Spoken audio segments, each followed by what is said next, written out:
नमस्कार साथियों, स्वागत है आपका अपना चैनल ज्ञान विस्तार जीएस में। देखिए साथियों, हम लोग एडिटोरिया बुक की बिहार तर्क संग्रह की बुक की सीरीज चला रहे थे, जिसके अंतर्गत हम लोगों ने 3 लेक्चर को कंप्लीट कर लिया था। आज हमारा चौथा लेक्चर है। अगर आप लोगों ने वो 3 लेक्चर को नहीं देखा था तो प्लेलिस्ट में जाकर आप देख सकते हैं। आज की इस वीडियो में हम लोग बात करेंगे सुंग वंश, कुषाण वंश, गुप्त वंश और पाल वंश के संपूर्ण इतिहास और उसके प्रशासन के बारे में। तो इस वीडियो के लेक्चर के अंत तक आप लोग जरूर बने रहिएगा। आज के इस लेक्चर में हमारा संपूर्ण प्राचीन इतिहास बिहार का कंप्लीट हो जाएगा। तो चलिए स्टार्ट करते हैं हम लोग। देखिए, आज हम लोग सुंग वंश के बारे में समझेंगे। यहाँ से स्टार्ट करते हैं। देखिए, मौर्य वंश के अंतिम शासक बृहद्रथ की हत्या कर पुष्यमित्र सुंग। मौर्य वंश के अंतिम शासक बृहद्रथ की हत्या कर पुष्यमित्र सुंग ने 185 ईसा पूर्व में सुंग वंश की स्थापना किया था। तो सुंग वंश की स्थापना किसने किया था? तो पुष्यमित्र सुंग ने किया था। किसकी हत्या कर? मौर्य वंश के अंतिम शासक की हत्या कर, जिसका नाम था बृहद्रथ। पुष्यमित्र सुंग ब्राह्मण था। पुष्यमित्र सुंग जो था ब्राह्मण था और इसके समय ब्राह्मण धर्म का भी उत्थान हुआ था। वह जो था बृहद्रथ का सेनापति ही था और बृहद्रथ की हत्या करके ही वह सुंग वंश की स्थापना किया था और गद्दी पर बैठा था। पुष्यमित्र ने सेनानी की उपाधि लिया था और उसने यवनों के आक्रमण को भी विफल किया था। जो भी यवन आक्रमण उस समय हो रहा था उसको विफल किया था उसने, और सेनानी की उपाधि उसके उपलक्ष्य में धारण किया था। चलिए आगे देखते हैं। देखिए, पुष्यमित्र ने 2 अश्वमेध यज्ञ किया। कितने? 2 अश्वमेध यज्ञ किया था और इसमें पुरोहित पतंजलि थे। कौन थे पुरोहित? पतंजलि। ये इंपॉर्टेंट है। पतंजलि के बारे में पूछा जाता है कि अश्वमेध यज्ञ जो पुष्यमित्र सुंग ने कराया था तो उसके पुरोहित कौन थे, उसको कराने वाले पंडित कौन थे? तो पतंजलि थे। कौन थे? पतंजलि थे। देखिए, पुष्यमित्र की मृत्यु के बाद उसका पुत्र अग्निमित्र उसका पुत्र था पुष्यमित्र का। उसने 148 ईसा पूर्व में राजा बना, सुंग वंश का राजा बना। और कालिदास के नाटक मालविकाग्निमित्रम में अग्निमित्र और मालविका का वर्णन है। देखिए, कालिदास ने अपने नाटक के माध्यम से अग्निमित्र और मालविका का वर्णन किया है अपने पुस्तक मालविकाग्निमित्रम के बारे में मालविकाग्निमित्रम में। देखिए, मालविकाग्निमित्रम को आप तोड़िएगा तो मालविका से मालविका हो जाएगा और अग्निमित्रम से अग्निमित्रम हो जाएगा। चलिए अब आगे देख लेते हैं। इस वंश का अंतिम शासक देवभूति था। देखिए, हम लोगों ने सुंग वंश को कंप्लीट कर लिया। अब हम लोग कर्ण वंश के बारे में देख लेते हैं। देखिए, कर्ण वंश की स्थापना वसुमित्र ने की। कर्ण वंश की स्थापना वसुमित्र कर्ण ने की थी। कब किया था? तो देवभूति की हत्या करके किया था। और पुष्यमित्र सुंग के अमात्य मंत्री थे। कौन थे? देवभूति जो थे पुष्यमित्र सुंग के अमात्य और मंत्री थे। कौन? वसुमित्र। कर्ण वंश भी ब्राह्मण वंश था और इस समय में ब्राह्मण वंश का उत्थान हुआ था। इस वंश का अंतिम शासक सुशर्मा हुआ। सातवाहन वंश के संस्थापक सिमुक। कौन? सातवाहन वंश के संस्थापक सिमुक ने सुशर्मा की हत्या कर कण्व वंश का अंत कर दिया था। अब आगे देख लेते हैं। देखिए, सातवाहन वंश ने कण्व वंश का तो समाप्ति कर दिया था, लेकिन सातवाहन वंश का बिहार से कोई रिलेटेड नहीं है। उस क्षेत्र में उसका कोई योगदान नहीं है, इसलिए सातवाहन वंश को रिलेट करके बिहार से नहीं पढ़ा जाता। डायरेक्ट अब कुषाण वंश के बारे में पढ़ते हैं। देखिए, मौर्योत्तर काल में कमजोर होती राजनीतिक स्थिति में कई विदेशी जातियों का आक्रमण हुआ। भारत के क्षेत्र में हुआ था। इसमें सबसे पहले हिंद यूनानी, उसके बाद शक आए, उसके बाद पहलव आए और भारत आने वाले विदेशियों में कुषाण सबसे अंतिम था। देखिए, मौर्योत्तर काल में जो राजनीतिक स्थिति कमजोर हुई थी, उसके बाद जो राजा आए थे, इसके बाद कई विदेशी आक्रमण भारत पर हुआ। इनमें सबसे पहले विदेशी आक्रमण हिंद यूनानी का हुआ, उसके बाद शक का हुआ, उसके बाद पहलव का हुआ और सबसे अंतिम विदेशी आक्रमण कुषाण वंश का हुआ था। और ये कुषाण वंश यहाँ भारत में अपनी सत्ता कायम रखने में सफल भी हुए थे। कुषाण के बारे में जान लेते हैं। कुषाण जो थे चीन के यूची कबीला या यूची या तोखरी जाति से संबंधित थे। कुषाण वंश के संस्थापक कुजुल कैडफिसस थे। एक कुजुल कैडफिसस था, एक भीम कैडफिसस था। इस वंश का सबसे प्रमुख शासक कनिष्क था। जो कनिष्क हुआ। कुषाण वंश की राजधानी दो जगह थी। एक थी पुरुषपुर पेशावर, एक थी मथुरा। 2 जगह थी, एक पुरुषपुर पेशावर जो कि अभी पाकिस्तान में वर्तमान में, और मथुरा भारत में थी। अश्वघोष जिन्होंने बुद्धचरित नामक पुस्तक की रचना की है, को कनिष्क ने पाटलिपुत्र से विजित करके लाया था। अश्वघोष पहले पाटलिपुत्र में रहता था। उसको कनिष्क ने पाटलिपुत्र को आक्रमण करके से वहाँ विजित करके बुद्धचरित को अश्वघोष को अपने दरबार में रखा था। कनिष्क के समय में गांधार एवं मथुरा कला का विकास हुआ था। कनिष्क के समय गांधार और मथुरा कला का विकास हुआ था। कनिष्क ने चौथी बौद्ध संगीति का आयोजन कुंडल वन कश्मीर में करवाया था। चौथी बौद्ध संगीति का आयोजन कुंडल वन कश्मीर में कराया था। पहली बौद्ध संगीति कहाँ हुआ था? तो राजगिरी में हुआ था, अजातशत्रु के समय हुआ था। दूसरी कहाँ हुआ था? तो वैशाली में हुआ था, कालाशोक के समय हुआ था। तीसरी कहाँ हुआ था? अशोक के समय पाटलिपुत्र में हुआ था। और चौथी कनिष्क के समय कुंडलवल कश्मीर में हुआ था। इसकी अध्यक्षता वसुमित्र ने किया था और इसके उपाध्यक्ष अश्वघोष थे, जिसे कनिष्क ने पाटलिपुत्र से विजित करके लाया था अपने दरबार में। कनिष्क ने 78 ईस्वी में राजा बनने के शुभ अवसर पर शक संवत चलाया था। तो आपसे क्वेश्चन पूछा जाएगा कि शक संवत किसने चलाया था? तो कनिष्क ने चलाया था। किस कारण से चलाया था? तो अपने राजा बनने के शुभ अवसर पर 78 ईसा पूर्व में शक संवत चलाया था। कनिष्क के समय सिल्क मार्ग, जो कि रेशम मार्ग था, उस पर कुषाणों का आधिपत्य था। कनिष्क के समय ही सिल्क मार्ग बहुत ही फेमस हुआ और वहाँ से जो भी धन की प्राप्ति हुई थी, सोना की प्राप्ति होती थी। तो इस समय कुषाण वंश के समय सोने की प्राप्ति बहुत अधिक मात्रा में हो गई थी। तो इन लोगों ने सबसे शुद्ध सोना का सिक्का चलाया था और सबसे ज़्यादा सोना का सिक्का तो गुप्तों ने चलाया था। तो चलिए अब देख लेते हैं हम लोग गांधार कला और थोड़ा मथुरा कला के बारे में जान लेते हैं। देखिए, गांधार कला का विकास जो था भारत के उत्तर पश्चिमी क्षेत्र में हुआ था। भारत के उत्तर पश्चिमी क्षेत्र में गांधार कला का विकास हुआ था। भारत के उत्तर पश्चिमी क्षेत्र में गांधार कला का विकास हुआ था और मथुरा कला का विकास भारत के मथुरा क्षेत्र, जो कि अभी उत्तर प्रदेश का क्षेत्र आता है, वहाँ पे इसका क्षेत्र का विकास हुआ था मथुरा आर्ट कला का। और अब देख लेते हैं गांधार कला और मथुरा कला के बारे में। देखिए, गांधार कला और मथुरा कला के बारे में कुछ इसके डिफरेंस के बारे में, इसके अंतर के बारे में जान लेते हैं कि गांधार कला किसको कहते हैं और मथुरा कला किसको कहते हैं। देखिए, गांधार कला का जो क्षेत्र था वो अफगानिस्तान, पाकिस्तान के पेशावर क्षेत्र में आता था। और मथुरा कला का जो था, अभी हम लोगों ने बताए थे कि उत्तर प्रदेश का मथुरा क्षेत्र इसके रीजन में आता था। प्रभाव जो इसका था गांधार कला का यूनानी रोमन शैली पर आधारित था। यूनानी रोमन शैली पर आधारित था कौन सा कला? गांधार कला। और भारतीय मौलिक शैली पर कौन था? देखिए, मथुरा कला जो था मौलिक शैली पर, जो कि पहले से चला रहा था, उस पर आधारित था मथुरा कला। इसमें ग्रे पत्थर का यूज किया गया था, शिष्ट का, और इसमें मथुरा कला में लाल बलुआ पत्थर का यूज किया गया था। गांधार कला की मूर्ति की विशेषता थी कि ये यथार्थवादी और लहरते बाल और ग्रीक गॉड जैसा दिखाई देता है, उसी तरह भगवान बुद्ध को या बुद्ध भगवान की मूर्ति को बनाया गया था। और मथुरा कला में था कि शांत चेहरा था, हाव भाव भी शांत था और घुंघरीले बाल भी थे। इसमें सॉफ्ट दिखाया गया है। मथुरा कला में भगवान बुद्ध को सॉफ्ट तरीके से दिखाया गया और गांधार कला में महात्मा बुद्ध को भगवान के रूप में और हार्डनेस के रूप में इसमें दिखाया गया है। और देख लेते हैं गांधार कला में वस्त्र किस तरह के थे, तो मोटी चादर और सिलवटों वाली थी और मथुरा कला में हल्की पारदर्शी वसन वाली थी। इसका विषय था कि बुद्ध और बोधिसत्व और जातक कथाएं। गांधार कला का और मथुरा कला का था कि बुद्ध, जैन तीर्थंकर, यक्षिणी और देवी देवता की मूर्तियाँ इसी आधार पर, मथुरा कला के आधार पर बनाई जाती थी। प्रसिद्ध केंद्र के बारे में देख लेते हैं। तक्षशिला और हड्डा का क्षेत्र गांधार कला के अंतर्गत आता था और मथुरा और सारनाथ का क्षेत्र मथुरा कला के अंतर्गत आता था। विशेषता इसकी थी कि ग्रीक बौद्ध कला का एग्जाम्पल था और ये भारतीयता का प्रतीक था मथुरा कला। प्रमुख उदाहरण देख लेते हैं। बोधिसत्व मैत्रेय की मूर्ति, बुद्ध की खड़ी मूर्ति जो दिखाई पड़ती है या तो कहीं चित्र में देखते होंगे आप लोग, तो गांधार कला का प्रतीक है, गांधार कला का स्ट्रक्चर है। और मथुरा कला में थी मथुरा बुद्ध प्रतिमा जो देखते होंगे, जैन तीर्थंकर की मूर्तियाँ, यक्ष प्रतिमाएँ आप लोग देखे होंगे कहीं गूगल वगैरह में, तो ये मथुरा कला का उदाहरण था। आगे देख लेते हैं हम लोग गुप्त वंश के बारे में। देखिए, गुप्त वंश के बारे में हम लोग पढ़ते हैं। गुप्त वंश की स्थापना श्रीगुप्त ने की थी। गुप्त वंश की स्थापना श्रीगुप्त ने की थी। श्रीगुप्त का उत्तराधिकारी घटोत्कच गुप्त हुआ था। श्रीगुप्त का उत्तराधिकारी घटोत्कच गुप्त हुआ था। वह प्रथम गुप्त शासक था जिसने महाराजा की उपाधि ली थी।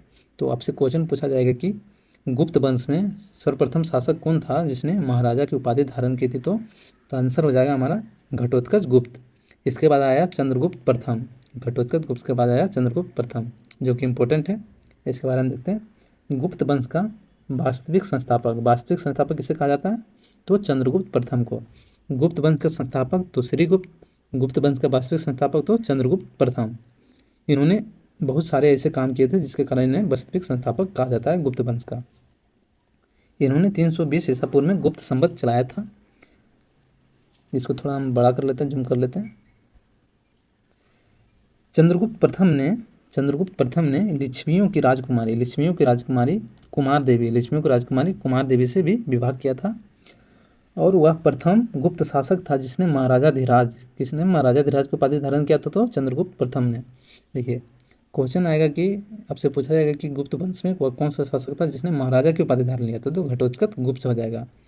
और आपसे पूछा जाएगा कि महाराजा धीराज की उपाधि किसने धारण किया था, तो चंद्रगुप्त प्रथम आंसर हो जाएगा। आगे देखते हैं समुद्रगुप्त के बारे में हम लोग। देखिए इतिहासकार B.N. स्मिथ ने समुद्रगुप्त को भारत का नेपोलियन कहा था। इतिहासकार स्मिथ ने समुद्रगुप्त को भारत का नेपोलियन कहकर संबोधित किया था। देखिए समुद्रगुप्त ने पर क्रमांक, अप्रतिरथ आदि की भी उपाधि धारण किया था। समुद्रगुप्त ने पर क्रमांक, अप्रतिरथ आदि की उपाधि धारण किया था। तो इसको आपको ये ध्यान में रखना है, क्वेश्चन में कभी कभी उपाधियों के बारे में पूछ लिया जाता है। तो पर क्रमांक और प्रतिरथ की उपाधि धारण किया था। समुद्रगुप्त के अभियानों की चर्चा करते हैं, उनके विजय अभियानों की। तो समुद्रगुप्त के अभियानों की चर्चा हरिसेन द्वारा रचित प्रयाग प्रशस्ति पुस्तक से मिलती है। उसने उत्तरापद के 9 राजाओं और दक्षिणापद के 12 राजाओं को विजित किया था। देखिए समुद्रगुप्त के अभियानों की चर्चा हरिसेन के प्रयाग प्रशस्ति बुक से मिलती है। उसने उत्तरापद के 9 राजाओं और दक्षिणापद के 12 राजाओं को विजित किया था।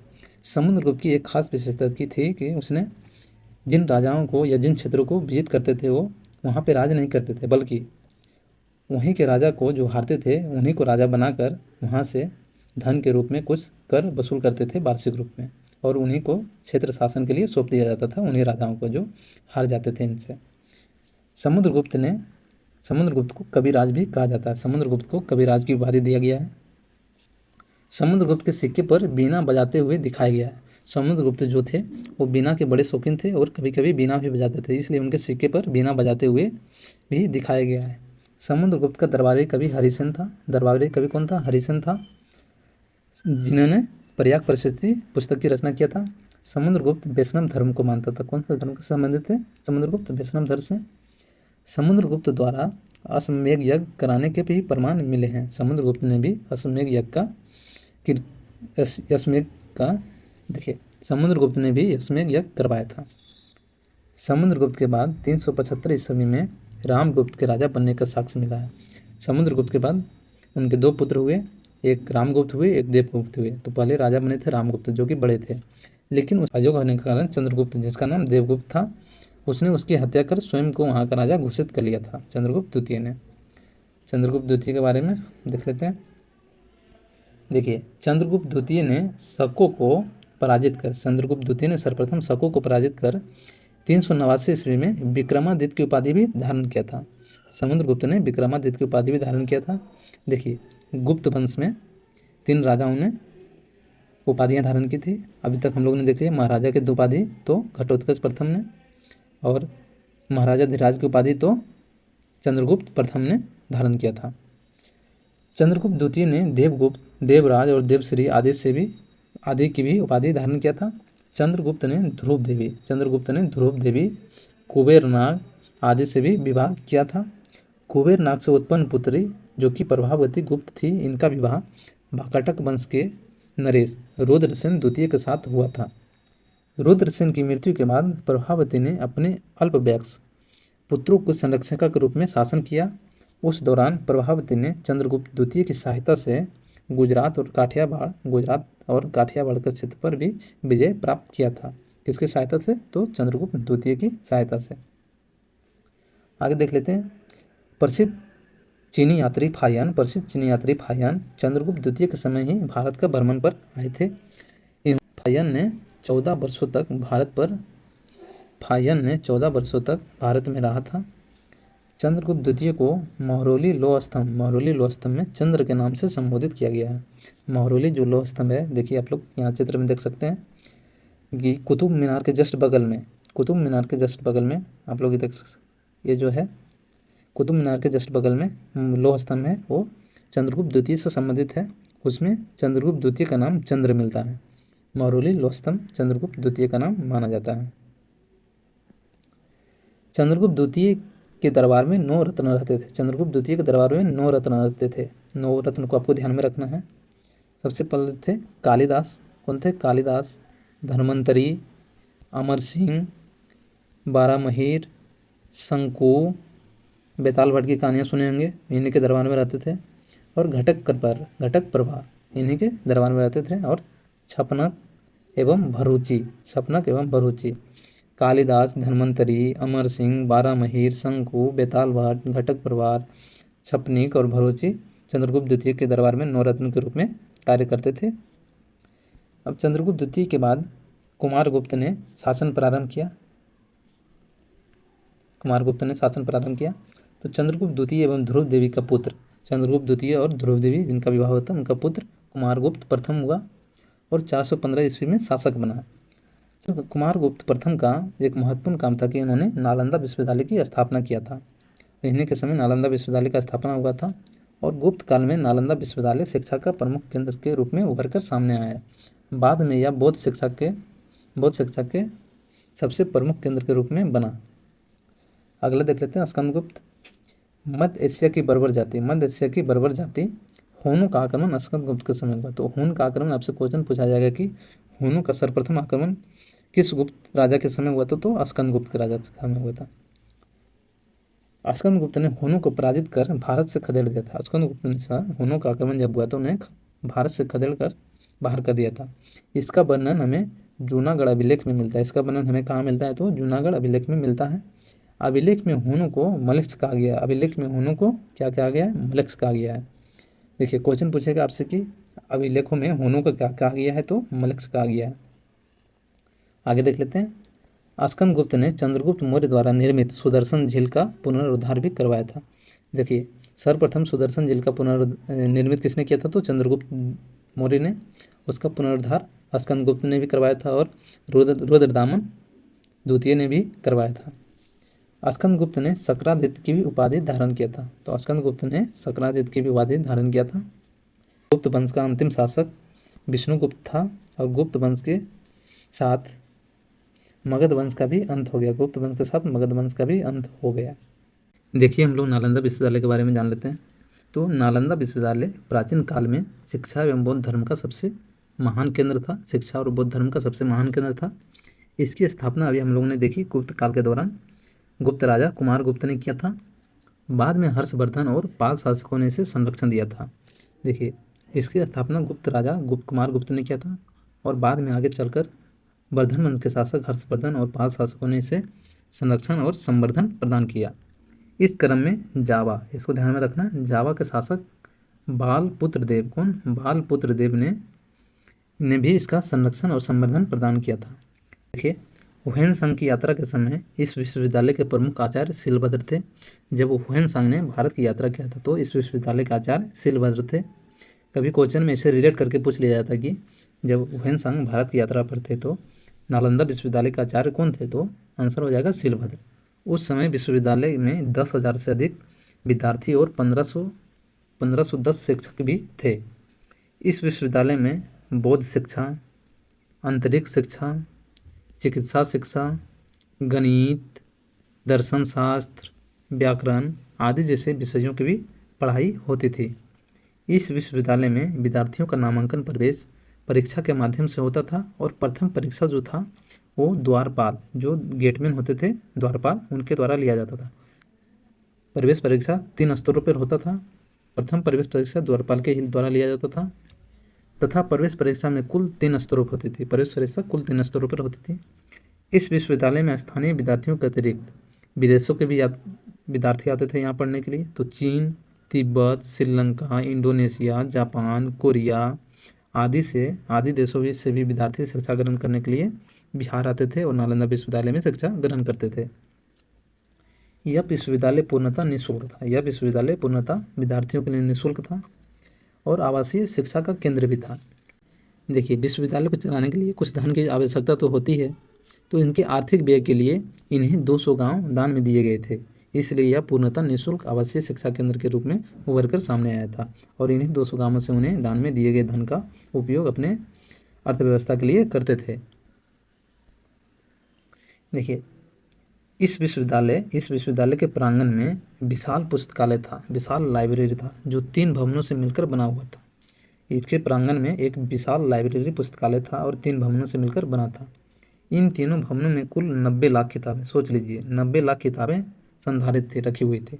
इन पुस्तकालयों का नाम, इन 3 मंजिला जो पुस्तकालय था, इन तीनों मंजिलों को क्या कहा जाता था? तो पहला को रत्न रंजक, दूसरा को रत्नोधि और तीसरा को रत्न सागर कहा जाता। पहला को रत्न रंजक, दूसरा को रत्नोधि और तीसरा को रत्न सागर कहा जाता था। प्राचीन काल में स्थापित शिक्षा के इस विशाल केंद्र को विश्व के प्रथम विश्वविद्यालय की संज्ञा दी जाती है। देखिए, यहाँ आपको ध्यान में रखना है, 2016 में यूनेस्को द्वारा नालंदा विश्वविद्यालय को वर्ल्ड हेरिटेज सेंटर में शामिल किया गया था। 2006 में पूर्व राष्ट्रपति APJ अब्दुल कलाम के द्वारा दिए गए सुझाव पर 2010 में नालंदा यूनिवर्सिटी एक्ट पारित हुआ। नालंदा यूनिवर्सिटी एक्ट कब पारित हुआ? तो 2010 में। किनके सुझावों पर? तो APJ अब्दुल कलाम, जो कि पूर्व राष्ट्रपति रहे थे, उन्होंने 2006 में बिहार का भ्रमण किए थे। तो इस अवसर पर उन्होंने सुझाव दिया था कि नालंदा विश्वविद्यालय यूनिवर्सिटी को फिर से पुनरुद्धार किया जाए। तो नालंदा यूनिवर्सिटी एक्ट 2010 में पारित किया गया था तथा नए नालंदा विश्वविद्यालय का निर्माण 2014 ईस्वी में विश्वविद्यालय के पाठ्यक्रम के संचालन के साथ किया जा रहा है। देखिए, हमारा पुराना नालंदा विश्वविद्यालय ये था और नए नालंदा विश्वविद्यालय इस तरह बना है। देखिए, हम लोग गुप्त प्रशासन के बारे में देख लेते हैं। तो गुप्त काल में राजा देवीय अधिकार रखता था, देवता का समान अपने आप को मानता था। इस काल में मौर्य काल के समान केंद्रीकृत सत्ता नहीं थी, बल्कि विकेंद्रीकृत सत्ता थी। लेकिन राजा जो था प्रशासनिक, सैनिक और न्यायिक अधिकार रखता था। राजा के पास प्रशासनिक, सैनिक और न्यायिक अधिकार उन्हीं के पास अपने पास रखता था। गुप्त काल में साम्राज्य का विभाजन थोड़ा देश में हुआ और उसके बाद भुक्ति विषय से ग्राम के रूप में किया गया था। देश के प्रधान गोप्ता होते थे और भुक्ति के प्रधान उपरिक होते थे। इसको ध्यान में रखना है, क्वेश्चन बहुत बार पूछा गया कि भुक्ति के प्रधान को क्या कहा जाता? तो उपरिक कहा गया और विषय के प्रधान को विषयपति कहा गया। विषय के प्रधान को विषयपति कहा गया है तथा ग्राम के प्रधान को ग्रामिक कहा गया। ग्राम के प्रधान को ग्रामिक कहा गया है। अर्थव्यवस्था देख लेते हैं गुप्त प्रशासन की। तो गुप्त काल में कृषि सबसे प्रमुख आय का स्रोत था। कृषि जो था गुप्त प्रशासन में, गुप्त काल में अर्थव्यवस्था का प्रमुख साधन था। कृषि पर 1/4 से 1/6 तक कर वसूला जाता था। कृषि के अतिरिक्त व्यापार उद्योग से भी कर प्राप्त किया जाता था। गुप्त काल में सबसे प्रमुख व्यापारिक बंदरगाह ताम्रलिप्त था। गुप्त काल में सबसे प्रमुख व्यापारिक बंदरगाह ताम्रलिप्त था तथा सबसे प्रमुख व्यापारिक नगर उज्जैन था। सबसे प्रमुख व्यापारिक नगर कौन था? उज्जैन था। गुप्त काल में स्वर्ण सिक्के को दिनार कहा जाता था तथा चांदी के सिक्के को रुपया कहा जाता था। देखिए, आपको बता दें कि गुप्त काल में ही सबसे ज़्यादा सोने का सिक्का चलाया गया था, स्वर्ण सिक्का। देखिए, आगे देखते हैं हम लोग। देवपाल ने जावा इंडोनेशिया के शैलेंद्र वंशी शासक बालपुत्र देव को नालंदा में बिहार बनवाने के लिए 5 गांव दान में दिए थे। तो इंडोनेशिया के शैलेंद्र वंशी शासक बालदेवपुत्र को नालंदा में बिहार बनवाने के लिए 5 गांव किसने दिया था? तो देवपाल ने दिया था। देवपाल के बाद बिगरापाल शासक बना, उसके बाद महिपाल शासक बना, उसके बाद रामपाल शासक बना और इसके बाद कई अन्य लोगों ने शासन किया। देखिए, पाल वंश के संस्थापक गोपाल थे और पाल वंश के वास्तविक संस्थापक पूछा जाएगा तो पाल वंश के द्वितीय संस्थापक पूछा जाएगा तो महिपाल हो जाएगा। हमारा कौन हो जाएगा? महिपाल। पालकालीन कांसे की मूर्तियां अपनी कलात्मकता के लिए काफ़ी प्रसिद्ध थी। पाल काल में जो कांसे की मूर्तियां बनाई जाती थी वो अपनी कलात्मकता के लिए उस समय काफ़ी प्रसिद्ध थी। धीमन और बिठपाल ने इस कला के प्रवर्तक माने जाते हैं। धीमन और बिठपाल जो थे इस पालकालीन कला के प्रवर्तक माने जाते हैं। अगला देख लेते हैं। अगला हमारा है कि प्राचीन बिहार इतिहास के विभिन्न वंश, शासक एवं उसकी राजधानियाँ थी। प्राचीन बिहार इतिहास में जो भी वंश ने शासन किया था तो उनकी राजधानियाँ कहाँ थी उसके बारे में देख लेते हैं। तो बृहद्रथ वंश का राजधानी कहाँ था? गिरिब्रज, राजगिरी, जो कि मगध की राजधानी भी थी। बिंबिसार के समय गिरिब्रज या राजगिरी राजधानी थी। उदयन के समय पाटलिपुत्र राजधानी हुई।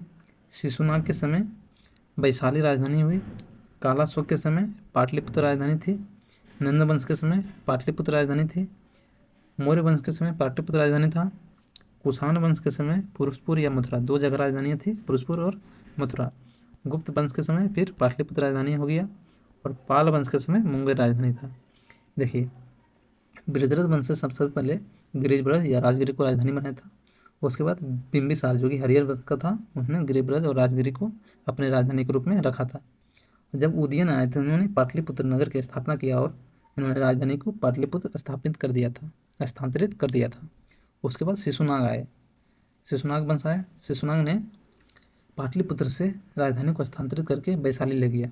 उसके बाद शिशुनाग वंश के शासक कालाशोक आए, जिन्होंने फिर से पुनः वैशाली से राजधानी को पाटलिपुत्र ले गया। उसके बाद नंद वंश का भी राजधानी वहीं रहा, मौर्य वंश का भी राजधानी वहीं रहा। कुषाण उसके बाद विदेशी आक्रमण हुआ तो पुरुषपुर और मथुरा राजधानी बना। फिर गुप्त आए तो गुप्त ने भी राजधानी को पाटलिपुत्र ही रखा था, और पाल वंश ने राजधानी को पाटलिपुत्र न रखकर इसको मुंगेर रखा था। देखिए, प्राचीन बिहार के इतिहास के प्रमुख साहित्य। प्राचीन बिहार में जितने भी इतिहासकार थे या साहित्य, उन्होंने किस साहित्यों की रचना की उसके बारे में दिया गया, उसकी विशेषता के बारे में दिया गया, लेखक कौन थे और साहित्य क्या था। तो अर्थशास्त्र जो था, उनके लेखक कौटिल्य थे, जिन्हें चाणक्य भी बोला जाता है। इसकी पुस्तक की विशेषता थी कि राज प्रबंधन के लिए विशेष प्रसिद्ध पुस्तक था। राज का प्रशासन कैसे चलाया जाए, इसके बारे में अर्थशास्त्र में बताया गया था। बुद्ध चरित पुस्तक की रचना, साहित्य की रचना अशोक ने किया था। बौद्ध धर्म का महाकाव्य से कहा जाता है बुद्ध चरित को। और प्रज्ञा परमिता साहित्य की रचना नागार्जुन ने किया था। नागार्जुन शून्यवाद का सिद्धांत इसी पुस्तक में दिया था। प्रज्ञा परमिता में नागार्जुन ने शून्यवाद का सिद्धांत दिया था। सी यू की पुस्तक की रचना हुएनसांग ने किया था, चीनी यात्री हुएनसांग। भारतीय के यात्रा का विवरण इस पुस्तक में दिया गया है। इंडिका पुस्तक के लेखक मेगास्थनीज थे। मौर्य साम्राज्य का विवरण इसमें दिया गया है। मिलांदोपनो पुस्तक के लेखक नागसेन थे। इस पुस्तक में बैक्ट्रियन शासक मिनांडर और नागसेन के वार्तालाप का संग्रहण इस पुस्तक में, किसमें, मिलांदोपनो में। ललित विस्तार जो है कि बुद्ध की लीलाओं का वर्णन है। लीला से याद रख सकते हैं ललित। महावंश जो है श्रीलंका के राजाओं का वर्णन है। महावंश साहित्य में श्रीलंका के राजाओं का वर्णन इस साहित्य में दिया गया है। जातक कथाएं जो है बुद्ध के पुनर्जन्म की कहानियों के बारे में स्रोत है। जातक कथाएं बुद्ध के पुनर्जन्म की कहानियों के बारे में बताता है। आगे देखते हैं। देखिए, सामाजिक व्यवस्था के बारे में देखते हैं। गुप्त काल में वर्ण व्यवस्था जटिल हो गई थी। इस काल में वर्ण व्यवस्था जाति व्यवस्था के रूप में स्थापित हो गई थी। इस काल में जो था वर्ण व्यवस्था जाति के रूप में उभर कर आ गया था। इस काल में कई उपजातियों का भी उदय हुआ था। उदाहरण के लिए कायस्थ जाति का वर्णन पहली बार गुप्त काल में ही मिलता है। इस काल में छुआछूत के भी प्रमाण मिलते हैं। अशुद्ध जातियों को ग्राम से बाहर रहना पड़ता था, जिन्हें चांडाल कहा जाता था। इस काल में दास प्रथा का भी विकास देखने को मिलता है। मतलब सामाजिक व्यवस्था बहुत ही निम्न स्तर पर थी गुप्त काल में। गुप्त काल में महिलाओं की स्थिति भी पूर्व की तुलना में निम्न हो गई थी। गुप्त काल में जो था कि महिलाओं की स्थिति की भी गिरावट आया था। इस काल में 510 ईसा में भानुगुप्त के एरन अभिलेख, जो कि भानुगुप्त का एरन अभिलेख है, उसमें गोपराज की पत्नी की सती होने का भी प्रमाण मिलता है। पहली सती प्रथा का प्रमाण एरन अभिलेख में प्राप्त होता है। गुप्तकालीन देख लेते हैं। गुप्त काल में तो गुप्त शासकों के संरक्षण में गुप्त काल के दौरान स्थापत्य कला, चित्रकला और मूर्ति कला का एवं साहित्य कला का विकास हुआ। स्थापत्य कला के अंतर्गत मंदिरों का निर्माण हुआ, जो कि नागर शैली में था, और गुफाओं का निर्माण, विहारों का निर्माण भी देखने को मिलता है गुप्त काल में। गुफाओं के निर्माण में अजंता गुफा गुप्तकालीन है, जो कि महाराष्ट्र में है, और बाघ गुफा जो कि मध्य प्रदेश में। बाघ गुफा कहाँ है? मध्य प्रदेश में। गुप्त काल के दौरान ही निर्माण किया गया था। इन गुफाओं से बौद्ध धर्म, हिंदू धर्म से संबंधित चित्रकला के प्रमाण मिले हैं। गुप्त काल में साहित्य का भी विकास हुआ। देखिए, गुप्त काल में साहित्य का भी विकास हुआ। इस काल में प्रमुख रचनाएं जो कि दी गई है उसके बारे में देख लेते हैं। देखिए, सबसे इम्पोर्टेंट कालिदास की, इनके सभी पुस्तकों के ध्यान में रखना है। तो इनकी पुस्तक थी अभिज्ञान शकुंतलम, मालविकाग्निमित्रम, रघुवंशम, कुमार संभवम, मेघदूतम, ऋतु संहार और विक्रम और सेन।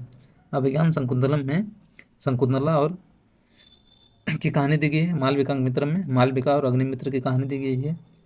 ऋतु संहार में मौसम के बारे में जानकारी दी गई है, ऋतु के बारे में जानकारी दी गई है। और विक्रम और सेन में उर्वशी और विक्रम के बारे में इसमें कहानियाँ दी गई है नाटक के तौर पर। विष्णु शर्मा की पुस्तक प्रसिद्ध पुस्तक है पंचतंत्र, अमर सिंह का अमर कोश है, शूद्रक का मृच्छकटिकम है, ब्रह्मगुप्त का ब्रह्म सिद्धांत है, जिसे भारत का न्यूटन भी कहा जाता है किन्हें, ब्रह्मगुप्त को। बादशाहन कामसूत्र के लेखक थे। नीतिसार कामंतक की रचना है और आर्यभट्ट के द्वारा आर्यभट्टियम, सूर्य सिद्धांत और 10 गति का आर्यभट्ट की रचनाएं हैं। इतिहासकार B.S. स्मिथ ने सांस्कृतिक उपलब्धियों के कारण गुप्त काल को स्वर्ण युग कहा है। किस उपलब्धियों के कारण गुप्त काल को स्वर्ण युग कहा गया है? तो उनके सांस्कृतिक उपलब्धियों के कारण गुप्त काल को स्वर्ण युग की संज्ञा B.A. स्मिथ ने दिया था। पाल वंश के बारे में देख लेते हैं। पाल वंश की स्थापना गोपाल ने 570 ईस्वी में किया था। गोपाल ने उदंतपुरी विश्वविद्यालय की स्थापना बिहार शरीफ में की थी, जो कि अभी नालंदा में है। इस वंश का सबसे प्रमुख शासक धर्मपाल था। जिन्होंने भागलपुर विश्वविद्यालय की स्थापना भी किया था, विक्रमपुर विश्वविद्यालय, जो कि अभी भागलपुर में है। धर्मपाल ने विक्रमशिला विश्वविद्यालय की स्थापना भागलपुर में किया था। सोमपुरा विश्वविद्यालय की भी स्थापना इसने किया था, जो कि अभी बांग्लादेश में है। धर्मपाल ने ही करवाया था। धर्मपाल ने त्रिपक्षीय संघर्ष हुआ था, प्रतिहारों, राष्ट्रकूटों तथा पालों के बीच में, उसमें सबसे पहले किसने भाग लिया था? तो पाल शासक धर्मपाल ने भाग लिया था। धर्मपाल प्रतिहार शासक वत्स राज से पराजित हुए थे। धर्मपाल जो थे वत्स राजा प्रतिहार शासक वत्स राज से पराजित हुए थे। बाद में धर्मपाल ने राष्ट्रकूट शासक ध्रुव और प्रतिहार शासक वत्स राज को भी पराजित कर दिया था। उसने कुछ समय के लिए कन्नौज पर भी अधिकार हुआ था। त्रिपक्षीय संघर्ष किसके लिए हुआ था? तो कन्नौज के लिए हुआ था, क्योंकि कन्नौज उस समय समृद्धि का केंद्र था, इसलिए कन्नौज पर अधिकार करने के लिए सभी ने संघर्ष किया। और कन्नौज पर कुछ समय के लिए अधिकार पाल शासक धर्मपाल का भी हुआ था। धर्मपाल ने उत्तरापद स्वामी की उपाधि भी धारण किया था। धर्मपाल के बाद उसका पुत्र देवपाल शासक बना, जो कि 810 ईस्वी में, और देवपाल ने राजधानी को मुंगेर को बनाया था। देवपाल ने अपनी राजधानी को मुंगेर स्थापित किया था। देखिए साथियों, आज हम लोग बिहार का प्राचीन इतिहास को कंप्लीट कर दिए हैं। अगले सीरीज में हम लोग मेडावल हिस्ट्री का सीरीज, बिहार के मेडावल हिस्ट्री का सीरीज लाएंगे, जिसमें हम लोग उसको पूरा टॉपिक को पूरी तरीक़ा से कंप्लीट करेंगे। चलिए साथी, आज के लिए वीडियो को यहीं अंत करते हैं। तो वीडियो अच्छा लगा हो तो आप लोग अपना फीडबैक जरूर दीजिएगा, कमेंट में लाइक कर दीजिएगा, सब्सक्राइब कर दीजिएगा।